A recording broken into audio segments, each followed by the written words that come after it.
Asian news Bharat की vote यात्रा अभी भी जारी है और इस वक्त हम बिलासपुर लोकसभा क्षेत्र में हैं और हमारे साथ जुड़ चुके हैं बिलासपुर से भाजपा प्रत्याशी तोखन साहू जी। तोखन साहू जी, मैं आपका बहुत बहुत स्वागत करता हूं एशियन न्यूज़ भारत पर। एशियन न्यूज़ के माध्यम से मैं सभी दर्शकों का अभिनंदन करता हूं, स्वागत करता हूं। आप सबको नमस्कार। इतने व्यस्ततम समय में भी आपने हमें समय दिया, इसके लिए मैं आपका बहुत बहुत आभारी हूं। चूँकि समय कम है, आपका स्वागत है। इसलिए मैं आपसे सबसे पहला सवाल करूँगा, क्या है माहौल, क्या चल रहा है इस बार? लोकसभा चुनाव 2024 को आम जनता इस चुनाव को माननीय नरेंद्र मोदी जी को प्रधानमंत्री बनाने के लिए लड़ रही है।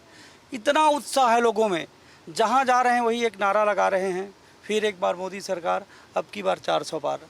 पूरे लोगों के मन में उत्साह है, उत्सव का वातावरण है।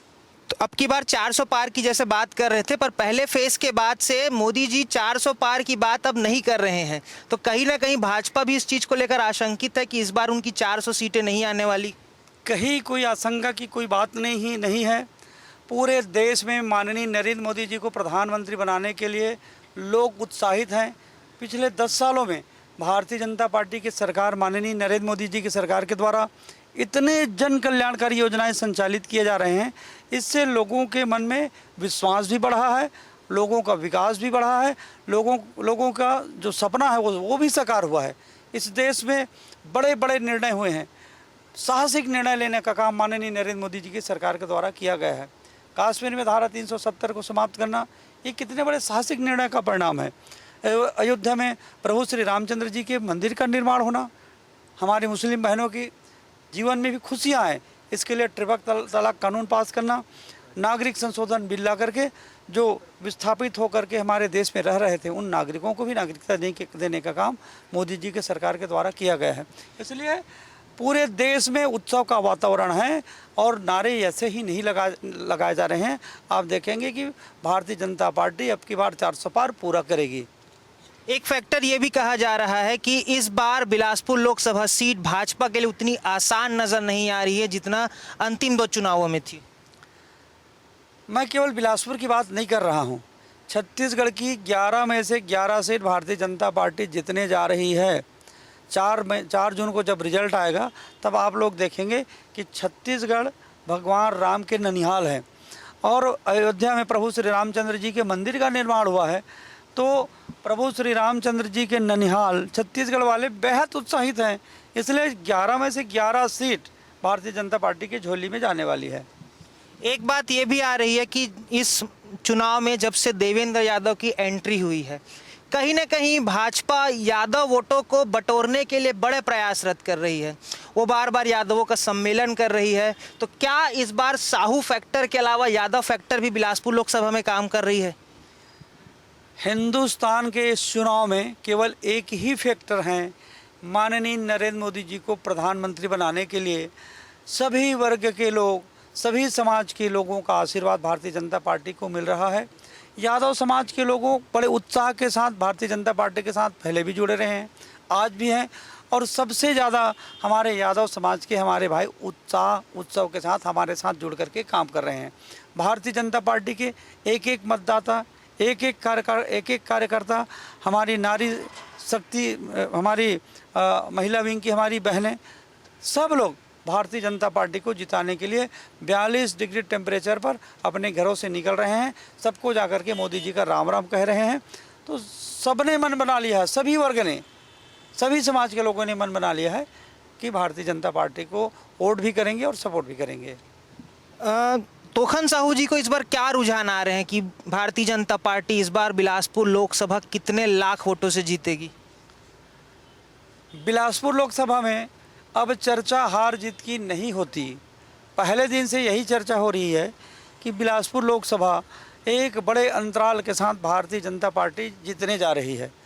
केवल 4 जून को इंतज़ार है, 7 मई को मतदान होगा और सभी मतदाता, बिलासपुर लोकसभा संसदीय क्षेत्र के सभी मतदाता, हमारी माताएं बहनें, सब लोग जय श्री राम का नारा लगा करके, कमल फूल छाप का बटन दबा करके भारतीय जनता पार्टी को प्रचंड मत से जिताएंगे और सारे रिकॉर्ड बिलासपुर लोकसभा में इस बार टूटने वाले हैं। आपके जो अपोनेंट है देवेंद्र यादव, वो काफ़ी स्टाइलिश लुक में नज़र आ रहे हैं, बहुत धुआंधार प्रचार कर रहे हैं, बहुत हाईटेक तरीके से प्रचार कर रहे हैं। उस मामले में कहीं ना कहीं आप पीछे नज़र आ रहे हैं। अब जो पुरानी परंपरा है उसके हिसाब से ही आपका प्रचार ज़्यादा नज़र आ रहा है, तो क्या इसका इफ़ेक्ट होगा? देखिए, उनको प्रत्याशी बनाना बिलासपुर लोकसभा से एक तरह से खाना पूर्ति है। उनको भी पता है कि उनकी बड़ी हार होने वाली है। कांग्रेस के कोई भी नेता उसे स्वीकार नहीं कर रहे हैं। कांग्रेस के लोग ही उनको प्रत्याशी बनाने के बाद हड़ताल में बैठ गए। कांग्रेस के बड़े नेता ने कहा कि हम तो इसके नाम पर सहमत नहीं हैं। तो बिलासपुर लोकसभा क्षेत्र की जनता, जिनका नाम ईडी के रडार में हो, जो कोयला घोटाला, जो शराब घोटाला और जो मनी लॉन्ड्री का केस जिनके ऊपर दर्ज हुआ हो, तो बिलासपुर लोकसभा क्षेत्र की जनता कभी ऐसे लोगों को स्वीकार नहीं करने वाली है। एक समस्या ये भी आ रही है तोखन साहू जी कि कहीं ना कहीं आप पूर्व में विधायक रहे हैं, तो ये बात भी सुनने में आ रही है कि तोखन साहू जी का क्षेत्र काफ़ी सीमित है, तो वो उस सलीके से उतने बड़े नेता नहीं है कि देवेंद्र यादव को टक्कर दे सके, क्योंकि देवेंद्र यादव प्रदेश स्तर के नेता हैं, कई बार बड़े बड़े चुनाव जिताए हैं। देवेंद्र यादव जैसे कद्दावर नेता को भी हराया है। अभी जबकि पूरी दुर्ग में सिर्फ भूपेश बघेल जीते थे, उसके बाद सिर्फ देवेंद्र यादव जीते हैं। तो कहीं ना कहीं एक मेंटली प्रेशर तो आप पर भी होगा शायद। मेरे ऊपर ना कोई प्रेशर था, ना प्रेशर है, ना प्रेशर रहेगा। 4 तारीख को आप जो प्रश्न पूछ रहे हैं उसका जवाब मिल जाएगा। 4 जून को आप जो प्रश्न मुझे पूछ रहे हैं उसका जवाब 4 जून को आपको मिल जाएगा। पूरे बिलासपुर लोकसभा क्षेत्र की जनता अपना मन बना चुकी है माननीय नरेंद्र मोदी जी को प्रधानमंत्री बनाने के लिए। कौन कितना बड़ा नेता है ये 4 जून को आपको पता चल जाएगा। राहुल गांधी हर महिला को 1 लाख रुपए देने की बात कर रहे हैं, तो क्या महिलाएं उस बात से प्रभावित होकर क्या कांग्रेस के पक्ष में मतदान करेगी? यही तो सबसे बड़ा झूठ है। कांग्रेस पार्टी ने गंगा जल लेकर के लोकसभा विधानसभा चुनाव 2018 में गंगा जल लेकर के कसम खाए थे कांग्रेस के सारे नेता, शराबबंदी करेंगे। कहीं शराबबंदी हुई क्या? बेरोजगारी भत्ता देंगे, कहीं बेरोजगारी भत्ता किसी को मिला क्या? हमारी माताओं बहनों के लिए कहा गया था कि पेंशन हम 1500 रुपये देंगे, 1000 रुपये पेंशन देंगे। कभी किसी माताओं बहनों को 1 रुपये पेंशन नहीं दिया गया था। यानी गंगा जल जो हमारे आस्था के प्रतीक, जो हमारे श्रद्धा के प्रतीक है, उनका ये लोग कसम खाए थे, लेकिन केवल झूठ ही निकला। तो अभी भी कांग्रेस पार्टी के द्वारा ये झूठा घोषणा पत्र जारी किया गया है, जनता इसको मानने वाली नहीं है। तोखन साहू जी का सांसद बनने के बाद वो तो 4 जून को नतीजे से समझ आ जाएगा, पर अगर वो चुनाव जीतते हैं तो उनकी सबसे पहले प्रायोरिटी क्या होगी? मैंने पहले भी कहा था, आज भी कह रहा हूँ, बिलासपुर संसदीय क्षेत्र की जनता इतना प्यार कर रहे हैं, इतना आशीर्वाद लोगों का मिल रहा है, इतना स्नेह मिल रहा है।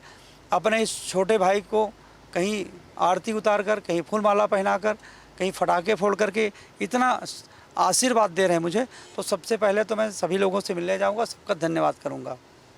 एक सवाल लोगों का भी है और ये सवाल मेरा निजी भी है, क्योंकि आप जिस ज़िले से आते हैं वो ज़िला अभी भी रेल सुविधा से अछूता है। आप भी इस चीज़ को बेहतर तरीके से जानते हैं कि कहीं ना कहीं मुंगेली ज़िले में रेल की सुविधा की कमी साफ और स्पष्ट नज़र आती है। रेल को लेकर आपका क्या रोड मैप है? देखिए, मुंगेली को आप अलग ज़िला मत समझिए। मुंगेली ज़िला बिलासपुर ज़िला का हिस्सा हुआ करता था। यदि मेरा जन्म भी हुआ है तो बिलासपुर ज़िले में हुआ है। मैं पढ़ाई लिखाई किया हूँ तो बिलासपुर ज़िला में ही किया हूँ। तो बिलासपुर ज़िला का छोटा भाई मुंगेली ज़िला है, इसलिए इन दोनों ज़िला को आप अलग बिल्कुल मत समझिए। ये दोनों, बिलासपुर बड़ा भाई है, मुंगेली छोटा भाई है।